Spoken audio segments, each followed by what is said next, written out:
World War I did not begin with an assassination. It began with a financial collapse the world was never supposed to know about. On July 31st, 1914, the London Stock Exchange, the largest, most powerful financial market on earth, shut down. Not for an hour, not for a day, for months. Banks across Europe locked their doors. Gold vanished from circulation. Current froze. And in the chaos, in the panic, in the desperate scramble for survival, the great powers of Europe made a choice. War, not because they wanted it, but because their economies were already dying, and war was the only way to control the collapse.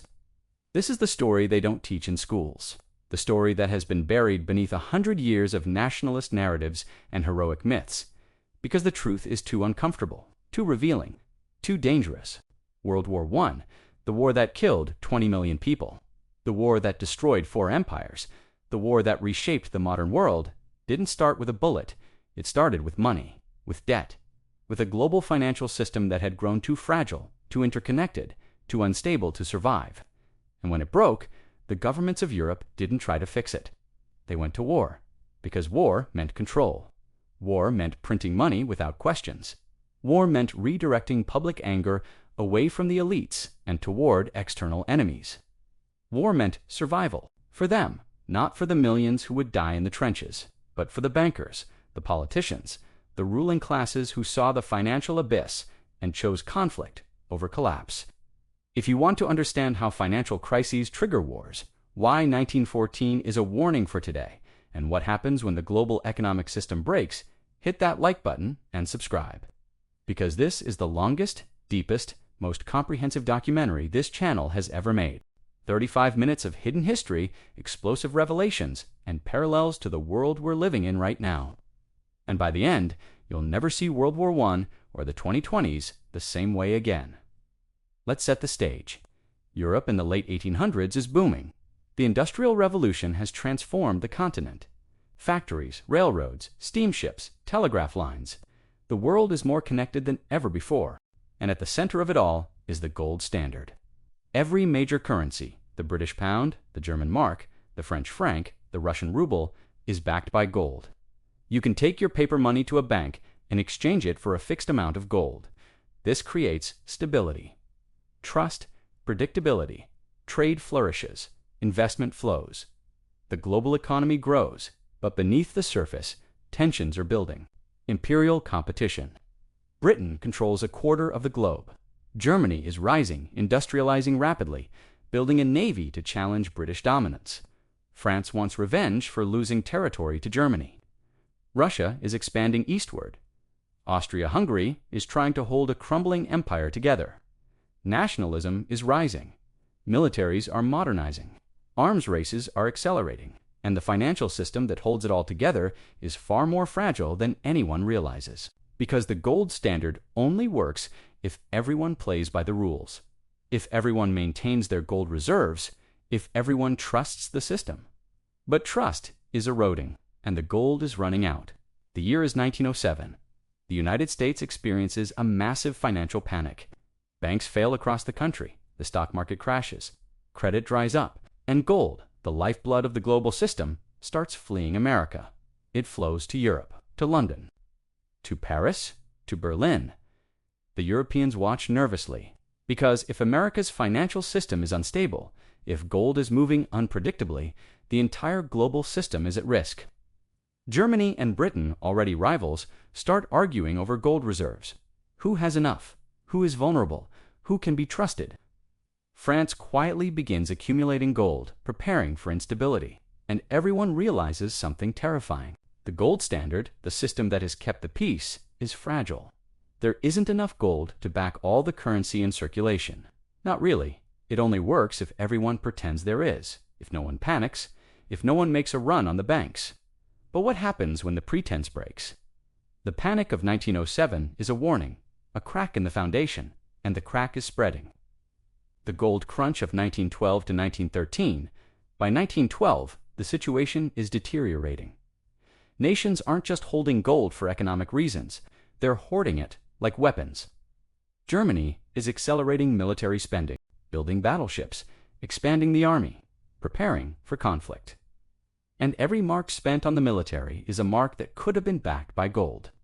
But Germany doesn't have enough gold, so they print anyway. Britain sees this, and Britain fears losing its gold supremacy.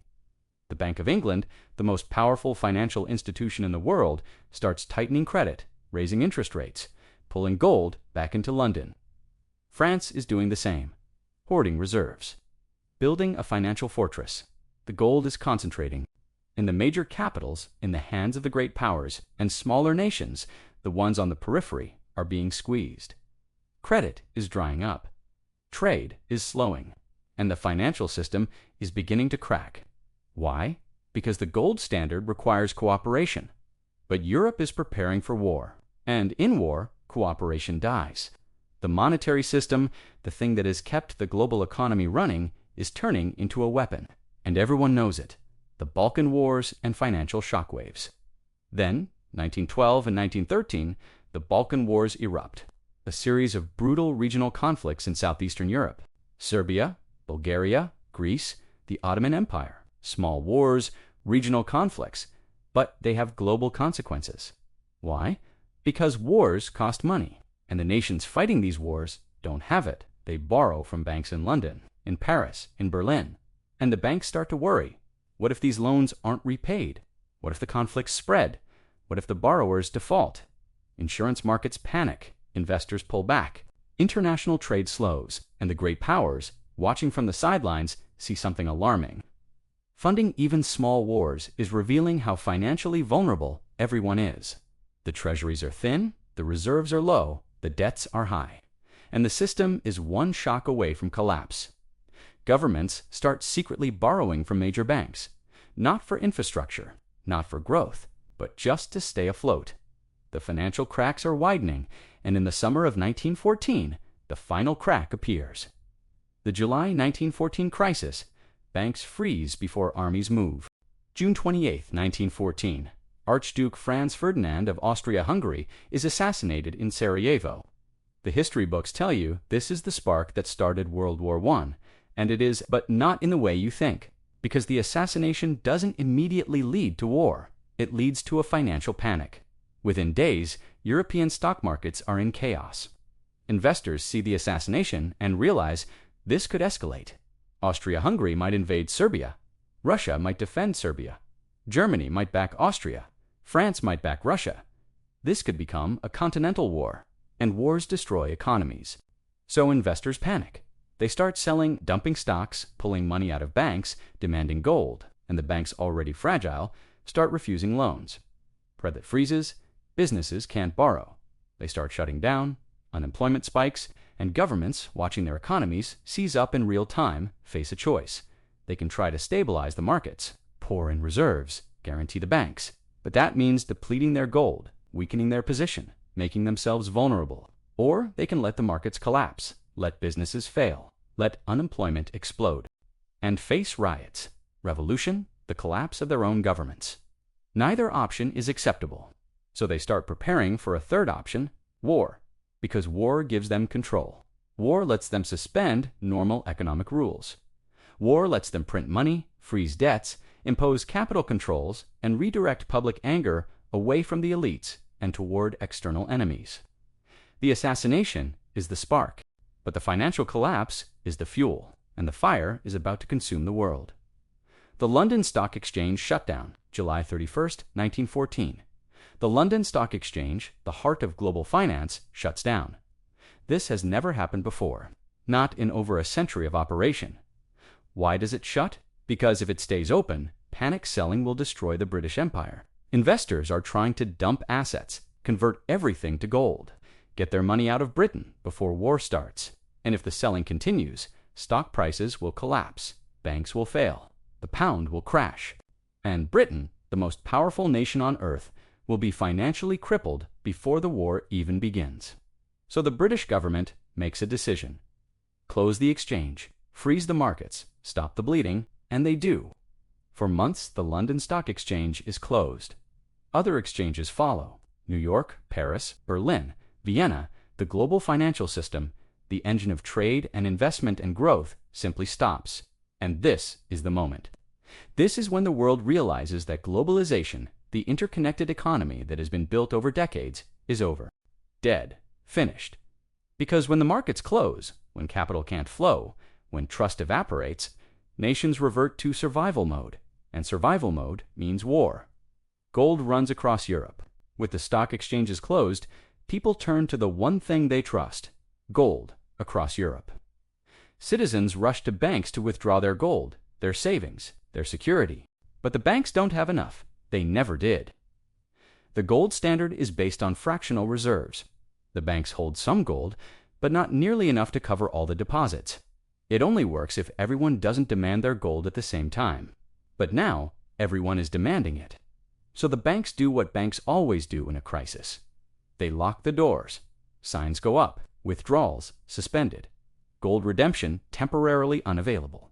People are furious, terrified. Their life savings are trapped, and governments watching the chaos make a decision. They suspend the gold standard. One by one, Austria, Russia, Germany, France, even Britain. The system that has underpinned the global economy for generations is abandoned in a matter of weeks. And when gold leaves the system, when people can't trust the currency, when the middle class sees their wealth evaporate, trust in the government collapses. And when trust collapses, war becomes not just possible, it becomes inevitable. Because war is the ultimate distraction, the ultimate unifier, the ultimate excuse. Mobilization was an economic necessity. Here's the truth that history hides. By late July and early August 1914, Germany, France, Russia, Austria-Hungary, they're all facing bankruptcy. Their economies are collapsing. Credit is frozen, gold is gone. The people are panicking, and the governments know they're losing control. War becomes the solution, not because they want to fight, but because war gives them the tools to survive. War lets them print money without restraint. It's no longer inflation, it's patriotic financing. War lets them suspend debts, freeze payments, control capital. War lets them impose rationing, price controls, labor conscription, total economic control. War redirects public anger. Instead of blaming the government for the financial collapse, the people blame the enemy, the other nation, the foreign threat, and war justifies everything: censorship, propaganda, suppression of dissent. The assassination of Archduke Franz Ferdinand is the spark, but the financial collapse is the reason the spark becomes a war. Because without the economic crisis, the assassination could have been resolved diplomatically. It had been done before. Crises had been diffused. But in the summer of 1914, the great powers don't want to diffuse the crisis. They need the war, because war is the only way to control the economic collapse that has already begun. The true cost, inflation, debt, and the end of empires, World War I lasts for years. 20 million people die, 50 million are wounded. Entire generations are lost. And when the war ends, 4 empires have collapsed. The Austro-Hungarian Empire, gone. The Ottoman Empire, gone. The Russian Empire, overthrown in revolution. The German Empire, dissolved, humiliated, burdened with reparations that will lead directly to World War I. Britain survives, but it's weakened, bankrupt. No longer the dominant global power, and the United States, which entered the war late, emerges as the new financial center of the world. The British pound is dethroned. The US dollar begins its rise to reserve currency status. But the human cost is staggering. And here's what most people don't realize. The war doesn't fix the financial problems. It makes them worse. Governments print money to fund the war. Inflation explodes. In Germany, in Austria, in Russia, hyperinflation destroys the middle class. Savings are wiped out. Pensions are worthless. An entire social class is obliterated. And the lesson is clear. Wars begin with markets before they begin with militaries. The trenches, the battles, the heroism, and the horror. In the closed-door meetings, in the desperate calculations of men who saw their economies collapsing and chose war over reform. Why this forgotten crisis matters in 2024 to 2030. So why does this matter today? Because the same patterns are returning. Rising global debt. Every major economy is drowning in debt. The US 35 trillion and climbing. Europe, Japan, China. The debt is unsustainable, just like 1914. Currency instability. The dollar's dominance is eroding. De-dollarization is accelerating. Countries are exploring alternatives. Central bank digital currencies, commodity-backed trade. The system is shifting. Just like 1914, Gold buying at record highs. Central banks are stockpiling gold. Why? Because they see instability. They're preparing for a world where fiat currencies are less trusted. Just like 1914, economic polarization. Wealth gaps are at historic highs. The middle class is shrinking. Trust in institutions is eroding, just like 1914. And geopolitical rivalry is repeating old patterns. US versus China, NATO versus Russia, nationalism rising, alliances fracturing. The echoes of 1914 are everywhere. Fragile alliances, trade wars, resource competition, financial bubbles, governments that are over-leveraged, over-promised, and running out of options. And here's the terrifying part. Just like 1914, the public doesn't see it. They see the surface tensions, the political drama, the military posturing. But they don't see the financial cracks, the debt that can't be paid, the currencies that can't hold, the system that can't survive. And just like 1914, when the financial system breaks, leaders will face a choice: reform or conflict, transparency or distraction, peace or war. And history shows which choice they make. Crises start in silence. Here's the final message. Wars don't begin with gunfire. They begin with financial cracks, with debt that can't be serviced, with gold that's running out, with trust that's eroding, with systems that are breaking. And once the system breaks, leaders choose conflict to survive, not because they're evil, but because conflict gives them control. It gives them an excuse. It gives them a way to unite a divided population, to suppress dissent, to print money, to impose order. World War I didn't start with nationalism. Though nationalism was there, it didn't start with imperialism. Though imperialism was there, it didn't start with militarism. Though militarism was there, it started with a financial system that had grown too fragile to survive. And when it broke, the great powers chose war. 20 million people died. 4 empires collapsed. The modern world was born. All because in the summer of 1914, the banks closed their doors and the governments opened the arsenals. Today, the world stands at a similar crossroads. The debt is unsustainable. The currencies are unstable. The trust is eroding. The alliances are fracturing. And the financial system, the thing that holds it all together, is more fragile than it appears. The next crisis may already be unfolding, quietly in the bond markets. In the currency markets, in the back rooms where central bankers and finance ministers are making desperate calculations. And when it breaks, when the system can no longer be held together, the question will be the same as it was in 1914. Do we reform or do we fight? History teaches one truth. When the economy collapses, leaders don't choose the hard path of reform. They choose the easy path of conflict, because reform means accountability. It means admitting failure. It means the elites losing power. But conflict means control. And control is what they want most. So watch the markets, watch the debt, watch the currencies, watch the gold. Because the next great war, if it comes, won't start with an assassination or an invasion. It will start the same way World War I started, with a financial system that breaks, and leaders who choose war over truth.